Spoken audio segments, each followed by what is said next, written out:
Bonjour les belles hirondelles et bienvenue pour un nouvel update de ma palle. Et oui, j'ai avancé et en plus de ça, je me suis inséré des livres, hein, parce qu'au départ, il y avait celui-ci, celui-ci, il n'y avait pas le petit là, il y avait celui-là, il n'y avait pas celui-là et il y avait les deux là. Où est-ce que j'en suis? Eh bien, Agatha Raisin, je vous l'ai déjà montré. Jupon et Poison, je vous en ai fait le point lecture. La tempête de Shakespeare, c'est fait aussi. Et ensuite, je me suis dit, ben Steph, avant, non, Steph, la suite, c'est celui-là. Et j'en suis là pour le moment, je l'ai terminé. Donc je pense que dans l'ancien point lecture, je vous en parlais, je vous disais que j'aimais vraiment beaucoup. Et oui, j'ai vraiment bien aimé et je lui mets un 4 sur 5. C'est le début d'une série que j'ai envie de continuer. Il s'agit donc de Marquer la Maison de la Nuit, le tome 1, aux éditions Pocket Jeunesse. Et c'est de PC Cast et de Christine Cast. Voilà, donc c'est un roman à peu près de 300 pages. Si je me souviens bien, j'ai lu 300, ouais, 300 pages, hein. Donc voilà, c'est pas un super gros livre. Alors pourquoi je l'avais mis dans ma pile à lire? Eh bien, comme je vous l'ai dit, parce que j'ai des sagas ici euh, depuis longtemps, voilà, qui sont là dans ma bibliothèque. Et il faut que j'avance dans mes séries. Donc il faut que j'avance autant dans les séries donc, que j'ai déjà commencé, par exemple Jupon et Poison, et ça c'est le tome 3 d'une série. Et il faut également que je commence celle que j'ai achetée. On est d'accord. Parce que là, j'avais acheté les quatre premiers livres. On est d'accord, il y en a quand même 12-13, hein, je pense, de la Maison de la Nuit. Et du coup, voilà, c'est la raison pour laquelle je me suis dit, mets-le dans ta palle, et puis vois si ça te plaît, et si ça te plaît pas du tout, tant pis, ben, tu revendras les 4 premiers tomes, hein, il y a toujours acquéreur pour ça.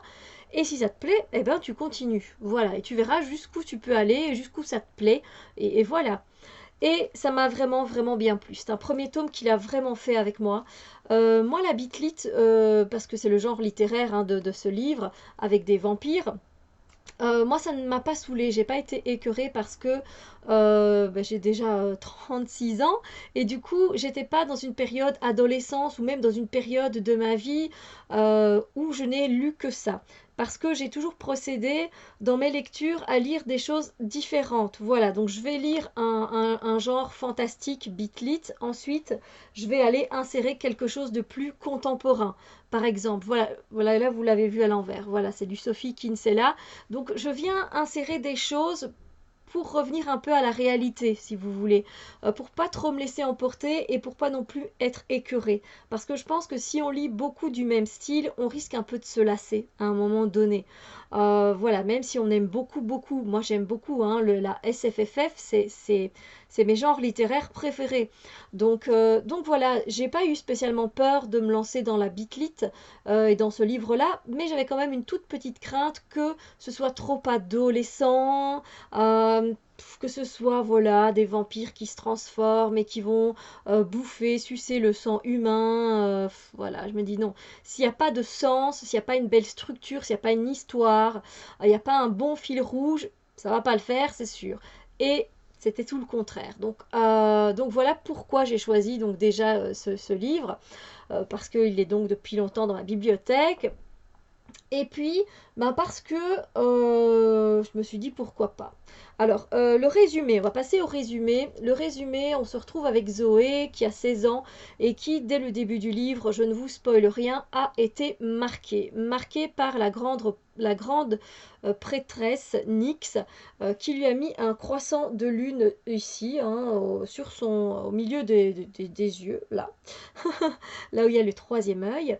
Et elle l'a marqué vraiment, vraiment. Et plus, c'est plus qu'une novice en fait dès le départ, alors qu'elle, pour elle, tout est nouveau hein, dans cette transformation. Alors apparemment, dans le monde fantastique qui est là, les êtres humains sont au courant que les vampires existent et ils savent qu'il y a effectivement la maison de la nuit qui existe pour les personnes qui vont subir la transformation, qui vont passer d'être humain à vampire. Voilà. Les parents de Zoé le prennent très mal, surtout que son père, alors c'est pas un pasteur, mais il fait partie d'un mouvement catholique, si on peut dire ça comme ça, et donc vous pensez bien que Zoé qui va devenir un vampire, c'est une abomination, voilà. Et puis elle n'était pas vraiment à sa place dans sa famille, elle se sentait de moins en moins aimée par sa mère depuis qu'elle a eu son nouveau mari, enfin qu'elle s'est mis, pardon, avec son nouveau mari. Et du coup, pour elle, c'est pas plus mal qu'il y ait eu cette transformation.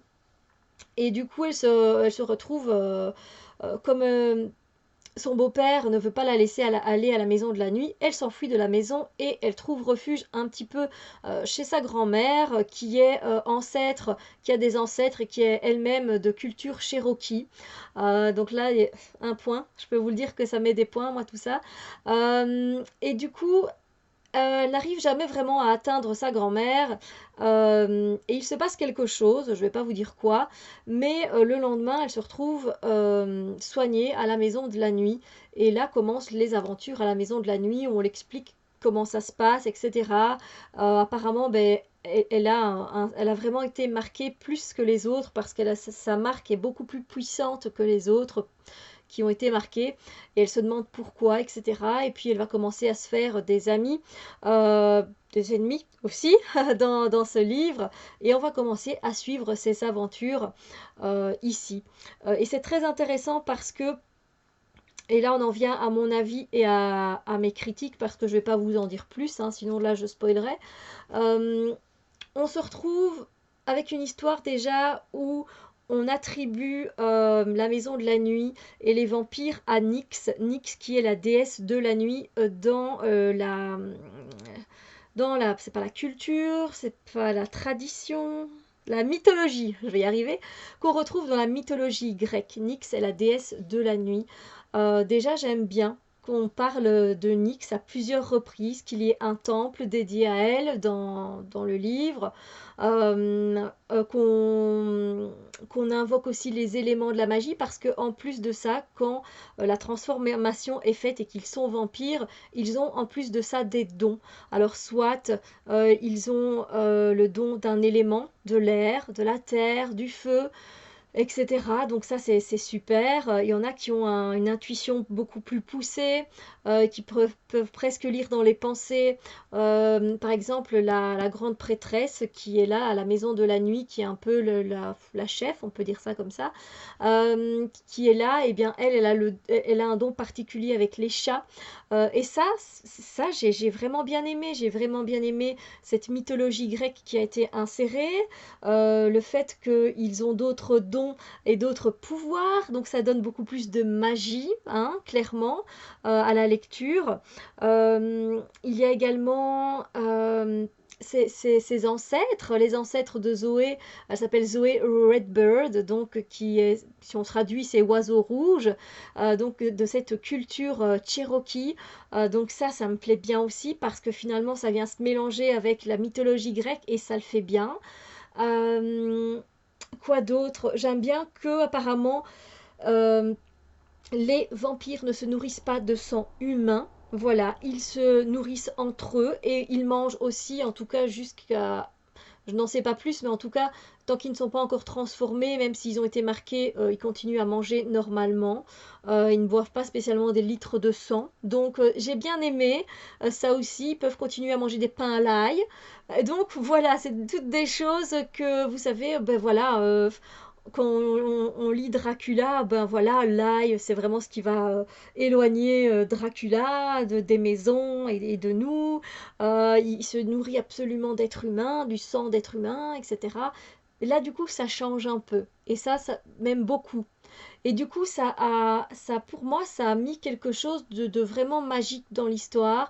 Ça a amené une autre dimension. Voilà, une autre dimension. Et c'est ça qui me donne envie de continuer. Et plein d'autres détails également, hein. J'aurais dû les noter parce que je les avais énumérés dans ma tête pour me dire, tiens, quand je ferai le point lecture, j'en parlerai. Évidemment, j'ai oublié. Mais vraiment, clairement, c'était super sympa. Alors, j'ai mis un 4 sur 5 parce que ben, on reste dans du comportement adolescent. Voilà. Et là, évidemment, c'est clair que je vais pas dire que le bas blesse, Je sais que c'est une lecture ado, c'est du jeunesse, donc je peux pas blâmer quelque part, mais quand même, je le dis quand même, à un moment donné, les dialogues, ça risque voilà, c'est bon.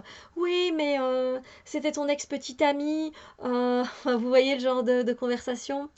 Et tu vas faire quoi du coup maintenant pour ton ex-petite amie? Pique pas, mon mec, il est à moi. D'accord, il sera toujours à moi, jamais à toi. Bon, vous voyez un peu le genre de dialogue.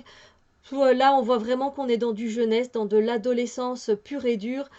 Euh, et ça a pu me gêner par certains moments. Pas tout le temps, heureusement.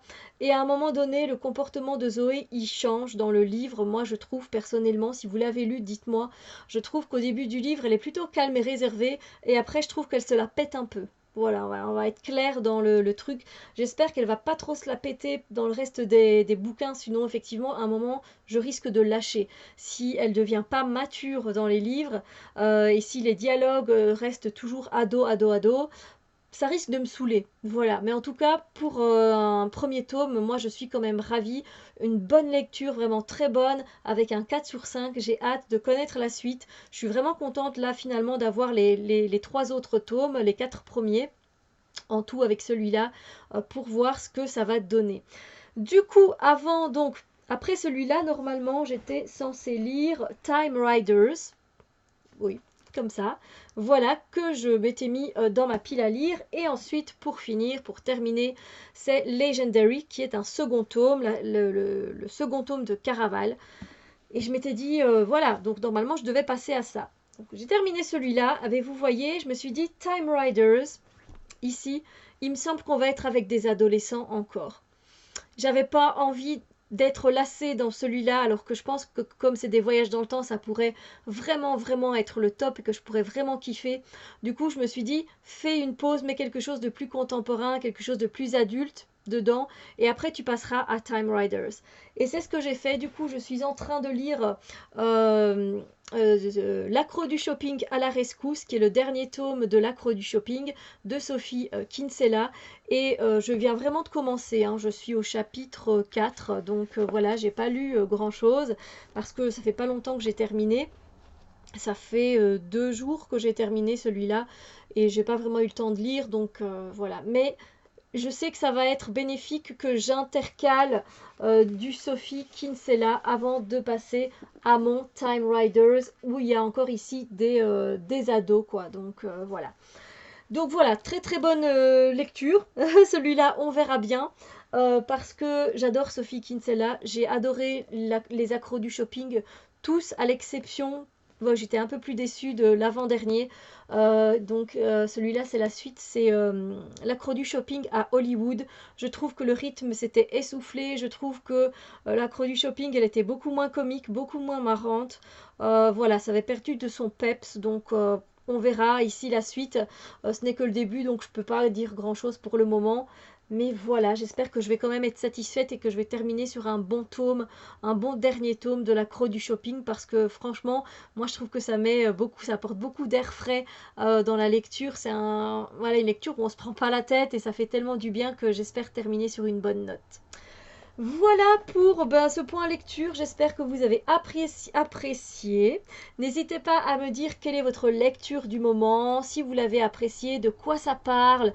J'aime toujours bien échanger, hein. Moi vous savez bien, lecture, je suis une grande fan, donc c'est avec plaisir que je lirai vos commentaires. Sur ce, je vous souhaite une très belle journée, une très belle semaine et je vous dis à très bientôt pour d'autres vidéos. Bisous lumière!